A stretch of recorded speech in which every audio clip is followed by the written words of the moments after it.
नमस्ते साथियों, मैं देशराज स्वागत करता हूं आप सभी का आपके अपने प्लेटफॉर्म निष्ठा क्लासेज में। साथियों, सेकंड ग्रेड और फर्स्ट ग्रेड के लिए जो निर्धारित पाठ है उस पाठ में से एक पाठ है अपना भ्रमर गीत सार। और भ्रमर गीत सार से संबंधित जो क्लासें हैं आज से हम शुरू कर रहे हैं। और इसमें पहली जो अपनी क्लास है उसका विषय है भ्रमर गीत सार की भूमिका और परीक्षा की दृष्टि से महत्वपूर्ण बिंदु। क्योंकि पाठ की जो रचनाएं हैं उनमें से कई प्रश्न जो है उसकी भूमिका में से, उसके परिचय में से, लेखक परिचय में से या संपादक की परिचय में से भी प्रश्न पूछे जाते हैं। इसलिए परीक्षा की दृष्टि से ये जो हिस्सा है बड़ा महत्वपूर्ण है। और इस हिस्से के महत्व को ध्यान में रखते हुए अपनी पहली क्लास भ्रमर गीत सार की भूमिका और उसके जो महत्वपूर्ण बिंदु है परीक्षा की दृष्टि पर बात करेंगे। चलिए शुरू करते हैं। पहला है भ्रमर गीत सार की रचना की जो पृष्ठभूमि है और उसका संपादन है। भ्रमर गीत सार की पृष्ठभूमि और उसका संपादन, इससे संबंधित पहली अपनी स्लाइड है, इस पर अपन बात करते हैं। भ्रमर गीत सार महाकवि सूरदास की मूल रचना नहीं है। क्यों नहीं है मूल रचना? बल्कि यह है उनके प्रसिद्ध ग्रंथ सूरसागर। सूरसागर का एक भाग है। वहां से आचार्य रामचंद्र शुक्ल ने लगभग 400 पदों का संकलन किया और उनको भ्रमर गीत सार नाम से संकलित किया और एक नई रचना के रूप में उसको प्रस्तुत किया। तो ये वास्तव में सूरदास की कोई मौलिक रचना नहीं है, बल्कि रचना का एक हिस्सा है। कौन सी रचना का हिस्सा है? सूरसागर का हिस्सा है। तो भ्रमर गीत सार वास्तव में कोई सूरदास की मौलिक रचना नहीं होकर के रचना का एक आंतरिक भाग है, एक अंश है। सूरदास ने सूरसागर में श्री कृष्ण की बाल लीलाओं और गोपियों के जो प्रेम का वियोग है उसका हृदय स्पर्शी वर्णन किया है। भ्रमर गीत प्रसंग सूरसागर के कौन से स्कंद में आता है? दसम स्कंद में। दसम स्कंद से लिया गया है। प्रसिद्ध आलोचक आचार्य रामचंद्र शुक्ल ने सूरसागर के इसी हिस्से के लगभग 400 पदों का, कितने पदों का? 400 पदों का चयन किया और चयन करके उसे भ्रमर गीत सार नाम से संपादित कर लिया। और संपादित करने के बाद उन्होंने इसकी एक बड़ी भूमिका लिखी और उस भूमिका में उन्होंने सूरदास की काव्य की प्रतिभा, सूरदास की काव्य प्रतिभा, भक्ति और उनका जो दर्शन था के महत्व को समझाया। शुक्ल जी के अनुसार भ्रमर गीत सूरसागर का सार रत्न है। यह बहुत महत्वपूर्ण है। यह बात ठीक ऐसे की ऐसी ही आचार्य रामचंद्र शुक्ल ने सूरसागर की भूमिका में लिखी है। तो इसमें प्रश्न क्या बनता है? प्रश्न बनता है सार रत्न क्या कहा है? सार रत्न कहा है। अब इसके क्या करते हैं, 4 विकल्प देंगे और पूछ सकते हैं अपने से कि सूरसागर की भूमिका में आचार्य रामचंद्र शुक्ल ने जो है भ्रमर गीत को क्या कहा है। ये तथ्य इसलिए महत्वपूर्ण है कि भ्रमर गीत जो है भ्रमर गीत सार की भूमिका में, भ्रमर गीत सार की भूमिका में आचार्य रामचंद्र शुक्ल ने इसको सूरसागर का, किसका? सूरसागर का सार रत्न कहा है। ये 2 प्रश्न बन सकते हैं। तो आचार्य रामचंद्र शुक्ल ने भ्रमर गीत सार को किसका सार रत्न कहा है? सूरसागर का सार रत्न कहा है। या ऐसे उसमें ऑप्शन दे सकते हैं कि साहित्य लहरी का कहा है या सूर सारावली का कहा है। तो सूरसागर का सार रत्न कहा है। या दूसरा प्रश्न बन सकता है आचार्य रामचंद्र शुक्ल ने भ्रमर गीत को सूरसागर का क्या कहा है, निम्न से क्या कहा है? सार रत्न कहा है। कोई और ऑप्शन, 3 और ऑप्शन अपने को दे सकते हैं, जैसे कि सार मणि कहा है, सार रत्न कहा है, सार हीरा कहा है। ऐसे 3-4 ऑप्शन देकर के वो पूछ सकता है। तो ये बड़ा महत्व की बात है, यह बड़ी महत्वपूर्ण बात है। आगे है, इसलिए भ्रमर गीत सार का अध्ययन करते समय हमें केवल सूरदास ही नहीं बल्कि आचार्य रामचंद्र शुक्ल की आलोचनात्मक दृष्टि को भी समझना चाहिए, समझना होगा। इस पर भी बात होगी, इस पर भी प्रश्न बनेंगे, इस दृष्टिकोण से भी प्रश्न पूछे जा सकते हैं। यह तो है रचना की पृष्ठभूमि और उसके संपादन से संबंधित जो महत्वपूर्ण तथ्य हैं जिन पर बात करनी जरूरी है, जहां से प्रश्न बन सकते हैं। एक ये है, फिर मैं आपको एक बार दोबारा से नोट करवा देता हूं, भ्रमर गीत को सूरसागर का सार रत्न कहा है। चलिए आगे बढ़ते हैं। भ्रमर गीत का कथानक क्या है और उसका प्रसंग क्या है? तो कथानक तो यह है कि भगवान श्री कृष्ण जब गोकुल से मथुरा चले गए थे और वहां पर जाने के बाद उनको गोकुल के लोगों की याद आई और वे वहां अपना कोई संदेश भेजना चाहते थे। साथ ही उनके एक परम मित्र उद्धव जी हैं, उद्धव जी को अपने ज्ञान पर, योग पर और अपने दर्शन पर बड़ा घमंड है, तो वे हमेशा भगवान श्री कृष्ण को ऐसा उपदेश दिया करते थे कि क्यों गोपियों के प्रेम में पड़े हुए हो, या लौकिक प्रेम से मुक्त हो जाओ, ये भक्ति और प्रेम सब व्यर्थ की बातें हैं, इनसे मुक्त हो जाओगे तो ईश्वर कल्याण करता है। जबकि वे तो स्वयं ईश्वर है, भगवान का कोई क्या कल्याण कर सकता है। लेकिन क्योंकि वे उनके मित्र हैं, वो निराकार ब्रह्म को मानते हैं, तो सहजता पूर्वक भगवान श्री कृष्ण को ऐसी बातें कहते रहते हैं और प्रेम और भक्ति का जो है उपहास करते थे अक्सर उद्धव जी। तो वे चाहते थे कि उद्धव को भी थोड़ा बहुत ज्ञान हो जाए, यदि ये गोपियों के पास जाकर के आ जाए और वे उनसे बात करेंगे तो उनको प्रेम और भक्ति का महत्व भी पता चल जाएगा और उनका जो ज्ञान का गर्व है वो भी दूर हो जाएगा। तो भगवान ने उनको वहां भेजा और उद्धव जी जब आकर के गोपियों को ज्ञान का, योग का, निराकार निर्गुण ब्रह्म का उपासना का उपदेश देते हैं, तो गोपियों ने उनके निर्गुण निराकार ब्रह्म को नकार दिया और भगवान के प्रति अपने अनन्य प्रेम और भक्ति को प्रकट किया। और क्योंकि उद्धव जी भगवान के मित्र थे तो वे उन पर सीधा सीधा कटाक्ष नहीं कर सकती थी, तो वहां पर एक भौरा आया और भौरे को देख करके जो कड़वी बातें उद्धव जी को वे बोलना चाहती थी वो भौरे के माध्यम से उन्होंने उसको, यानी कि उद्धव जी को उन्होंने कहा है। उस पर चलते हैं। यह प्रसंग तब का है जब मथुरा चले गए थे, भगवान श्री कृष्ण मथुरा चले गए थे और गोपियां उनके विरह में व्याकुल रहती हैं। कृष्ण अपने मित्र उद्धव को ब्रज भेजते हैं ताकि वह गोपियों को ज्ञान और योग का उपदेश देकर के उनके मन को शांत कर सके। उद्धव गोपियों को उपदेश देते हैं कि वे निराकार ब्रह्म का ध्यान करें। उद्धव जी किस बात का उपदेश देते हैं? निराकार ब्रह्म का ध्यान करें और सांसारिक प्रेम त्याग दें।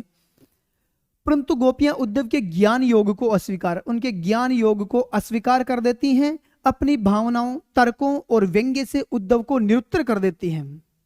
क्योंकि उनका प्रेम निश्चल था, भगवान के प्रति उनका अनन्य समर्पण था, तो गोपियों ने अपनी भावनाओं, तर्कों और व्यंग्य से उद्धव को निरुत्तर कर दिया। अंतोगत्वा उद्धव का ज्ञान गर्व दूर हो गया और वे गोपियों के प्रेम और उनकी भक्ति को समझ पाए। आगे चलते हैं। एक भौरे यानी भ्रमर को माध्यम बनाकर उद्धव और कृष्ण दोनों से संवाद करती हैं, इसी कारण इस प्रसंग को भ्रमर गीत कहा जाता है। इससे संबंधित ये प्रसंग कहां से आया है और इसका कथानक क्या है, ये अपनी दूसरी स्लाइड में पढ़ने समझा है।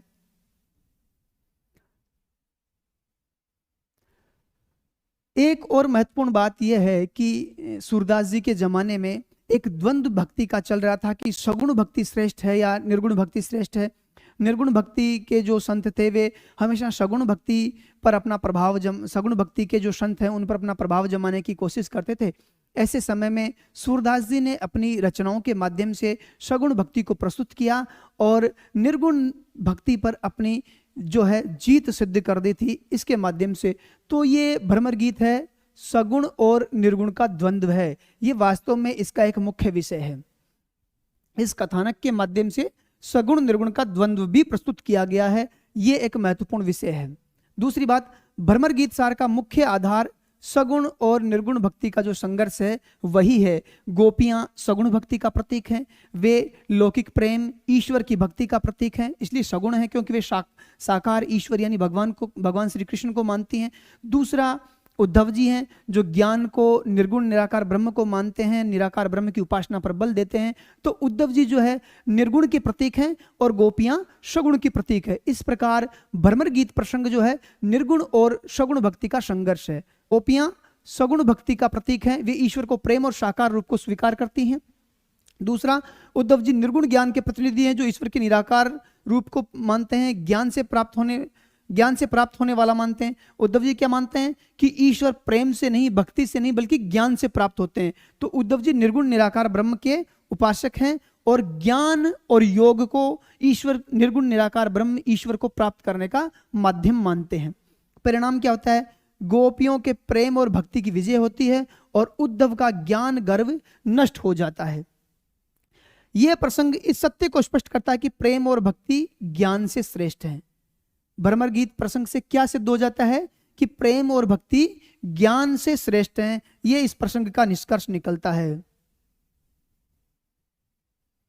आगे है, गोपियों की तर्कशीलता की बात होती है, उनके वाक विनोद की बात होती है कि गोपियां कैसी हैं।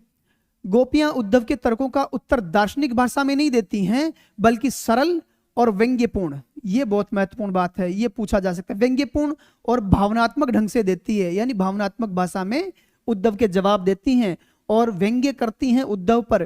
क्या क्या व्यंग्य करती हैं? वे उद्धव से पूछती हैं तुम्हारा निराकार ब्रह्म किस देश का है, कहाँ रहता है, कौन उसके माता पिता हैं, किसने उसको अपनी गोदी में खिलाया है, ऐसी ऐसी बातें वो पूछती है कि कहाँ से आया है निर्गुण निराकार ब्रह्म। यदि वो निराकार है, यदि उसका आकार नहीं है, तो किसने जन्म दिया उसको, किस देश का रहने वाला है, किस कुल गोत्र का है, कौन उसके माता पिता हैं, ऐसी ऐसी बातें पूछती जिनका जवाब उद्धव जी नहीं दे पाते हैं। वे योग साधना को किसके समान बताती हैं?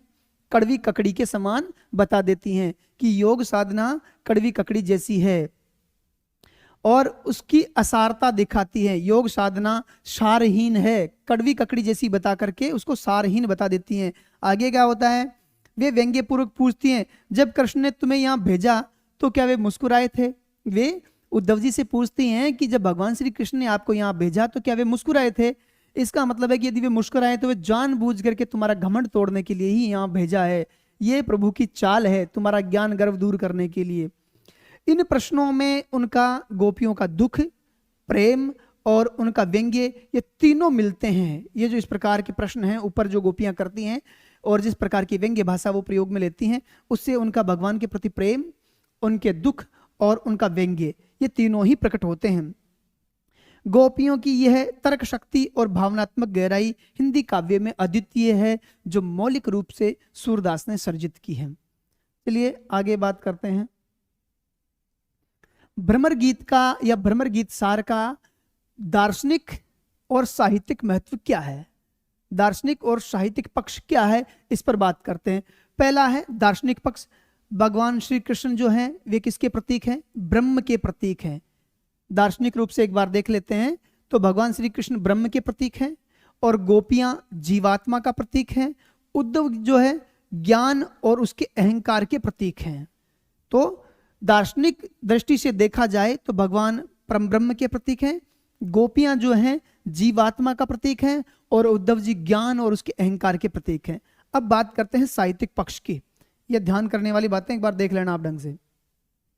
साहित्यिक पक्ष, यह प्रसंग वियोग श्रृंगार है, क्योंकि गोपियां और भगवान श्री कृष्ण बिछड़े हुए हैं। जहां बिछुड़न की बात आती है वहां वियोग श्रृंगार होता है। श्रृंगार के दो प्रकार होते हैं, वियोग श्रृंगार और संयोग श्रृंगार। जब नायक और नायिका साथ में हो, उस घटना का यदि वर्णन होता है तो संयोग श्रृंगार होता है।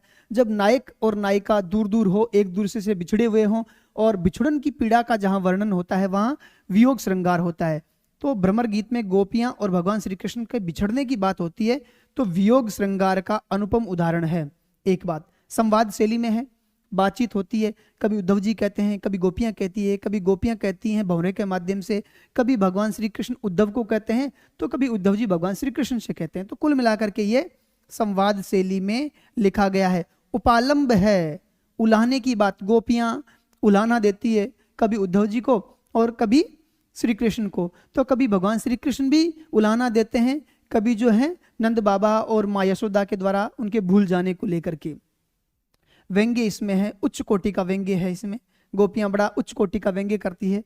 आगे सूरदास की भाषा सहजता और भाव प्रवणता दोनों से युक्त है, दोनों ही उसमें है।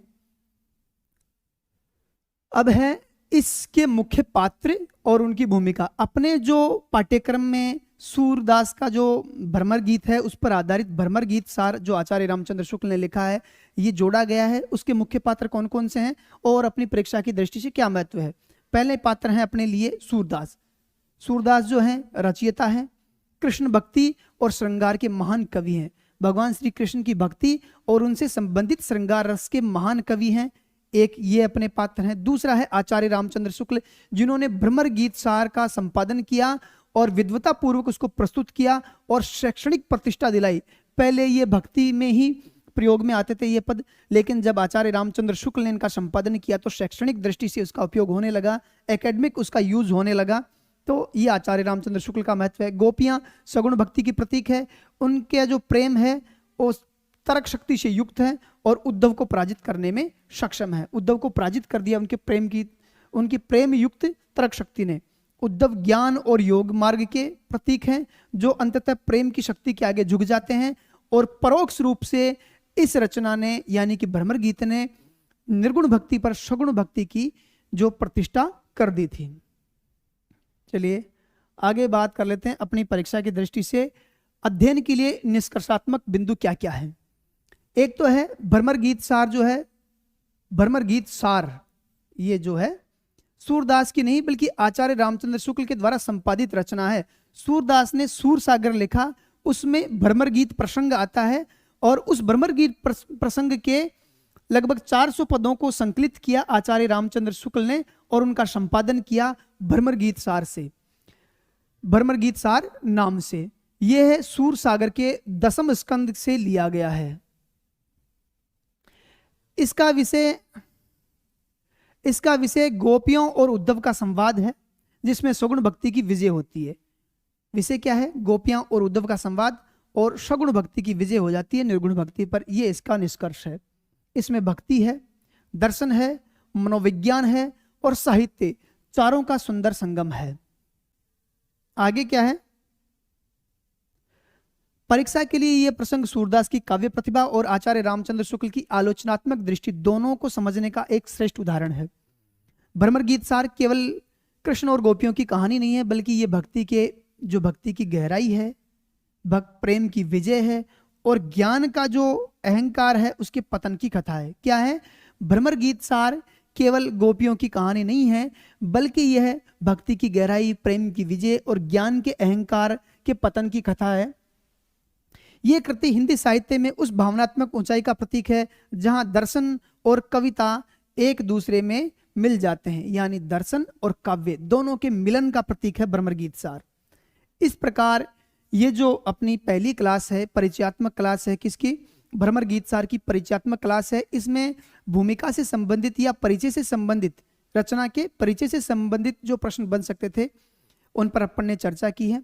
अब आगे अपनी क्लास यानी कि नेक्स्ट क्लास जो है वो भ्रमर गीत सार पर शुरू होगी। धन्यवाद।